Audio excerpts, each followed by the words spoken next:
Because I just was like, look, I really want this to be like very adult, sexy and violent and just go all the way. And they were like, yeah, we're down for that.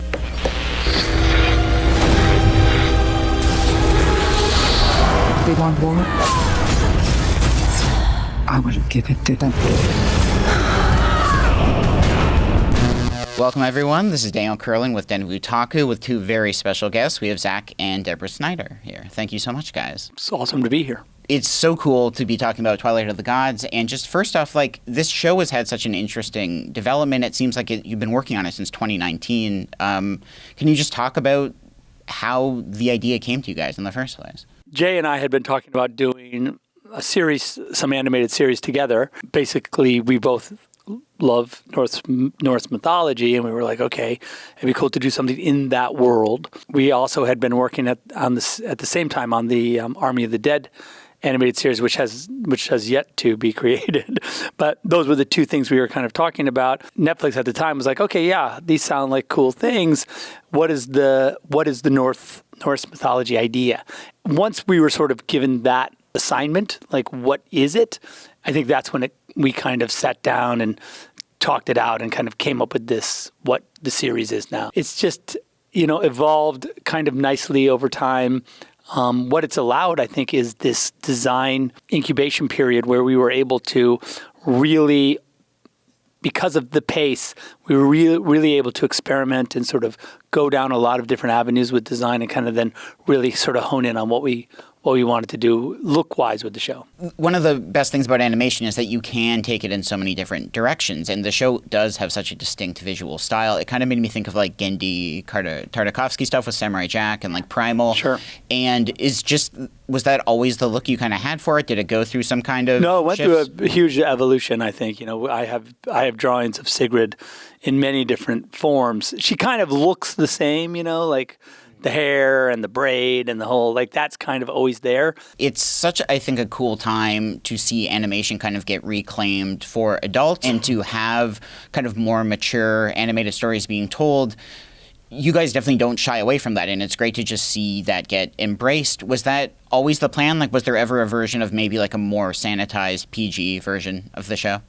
No, I don't think so, because, the amount of time that I had to work on this, as far as my commitment to it, and you can imagine that the time commitment on a show like this and at, the budget level and everything like that, what I just felt like the only thing that would interest me and the only reason for me to do it at that scale for that long would be if we were just doing it our way and something really cool and crazy.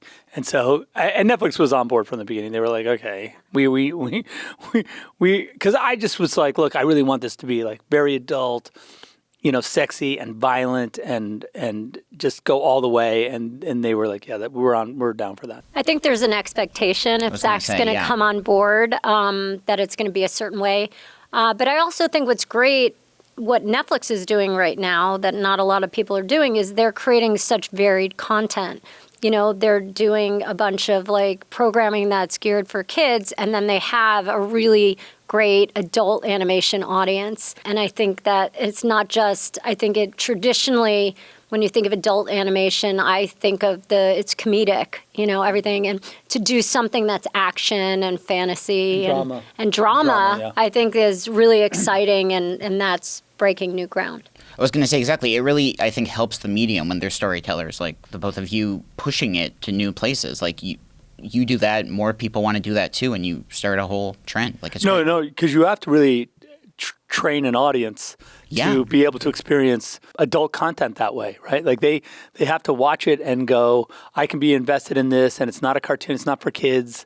It's okay to give my entire sort of dramatic sensibilities over to this thing that I have maybe not have experience with in my adult life, and I think that's going to be interesting to see how people are able to just enjoy it, because I think it's really there for you if you want to go all the way. Yeah, absolutely. Yeah, and I feel like the actors, in their performances, Sigrid and Leif, the performances that Sylvia and Stuart did are so grounded, and the nuances are there. They gave the same performance, and that's how we treated it along the way.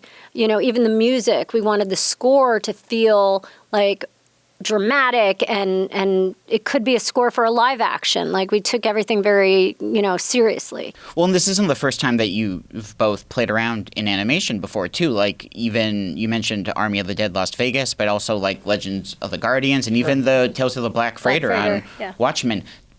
Did doing that previous work help prepare you for this at all? Like, were there lessons you learned from those other productions that you could apply here?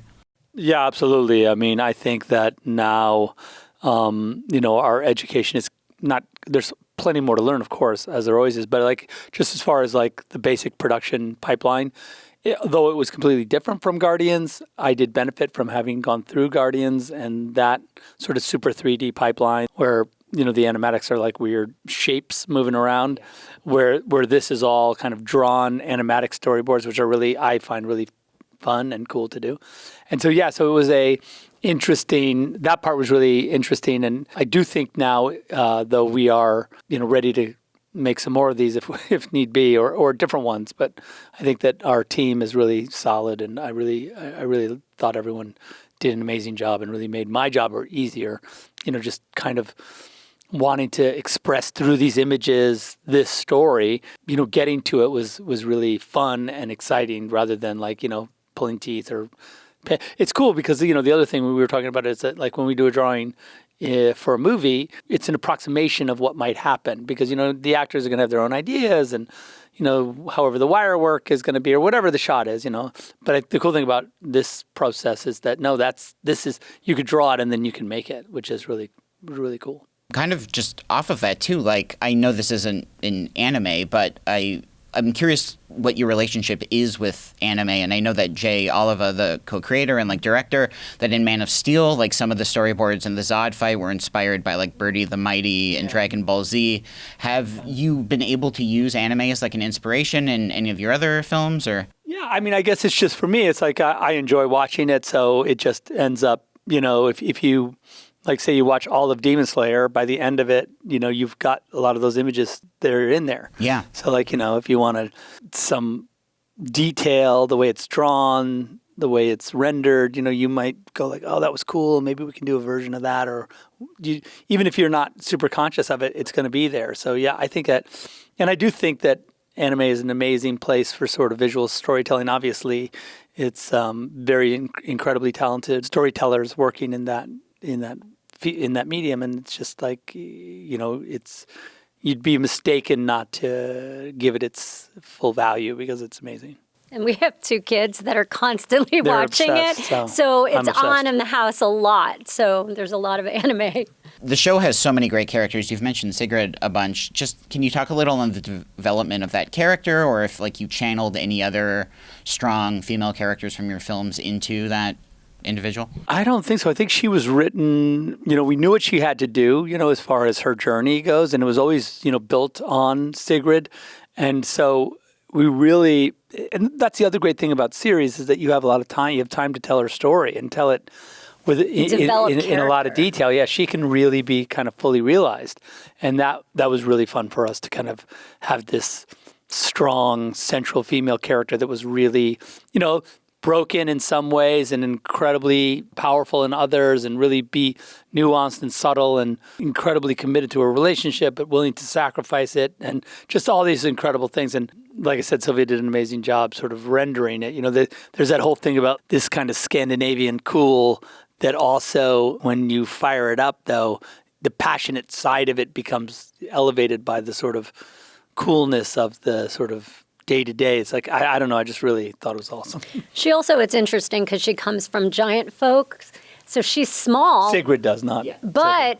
But she is such a big personality that you feel like her character is actually larger than life. That was something that was important. She's like such a great warrior. And it's a big part of the story in some ways that, she's looking for a place to fit in because, even though she was raised by giants and lives among giants, she was always the smallest, and it was hard. Like, her feet never touched the ground in any of the chairs. And, she never was at home when she was at home. That was a big thing, and I think that when she meets Leif, at one point in the series, he gives her a present that like makes her feel like she's found a home. Those kinds of things where we can really take time and sort of go on these kind of flashbacks and other threads. It's really fun. The way you tell a story in a serialized show is totally different, and it's just exciting to see what you can kind of do with character development or just how you reveal stuff to people. And also seeing the gods. Like, we got to really play around with our version of Thor and Loki, and that was really, really fun. To explore those characters. Yeah, and the Allfather, and it's just a lot of really great.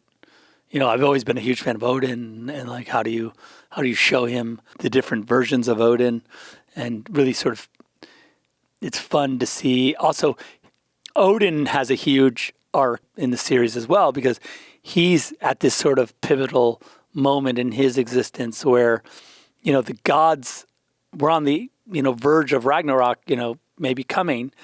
And it's just interesting to see how the gods are dealing with this, who accepts it, who doesn't accept it. Do the gods understand what Ragnarok could mean? Do the gods understand that immortality is a curse or a blessing? Like there's a lot of fun in that. Is immortal life more important than immortal life because it ends? And ending, its end gives it significance. But if you're immortal and you never end, then there's no way to shape your existence. And so it's like it's really cool to sort of see the gods grappling with like being immortal is not that awesome. Right. It's such a fun twist on what they're used to. Yeah. I definitely saw like a lot of 300 in this show, and almost like a more kind of like fantasy driven version of that. They've recently announced that like a 300 series might be happening. And just, was that show on your mind at all during this production? No, not at all. Yeah, I guess I have a particular way of rendering action, and it just ends up maybe having a sort of vocabulary that's similar. But yeah, no, not at all. If anything, it would probably influence the series now that I've done it, because there's no way to. It exists now, so I can't. Now that you've played around in animation a little more, there's like a lot of IP getting turned into animated series, like they did Scott Pilgrim, and there's like a Suicide Squad anime coming out. Are there any previous films of yours that you think would lend themselves to like an animated series? Like Sucker Punch, I think, would be so fun. Oh, that would be great. It's a great idea. Sucker Punch animated series. Yeah, let's do that.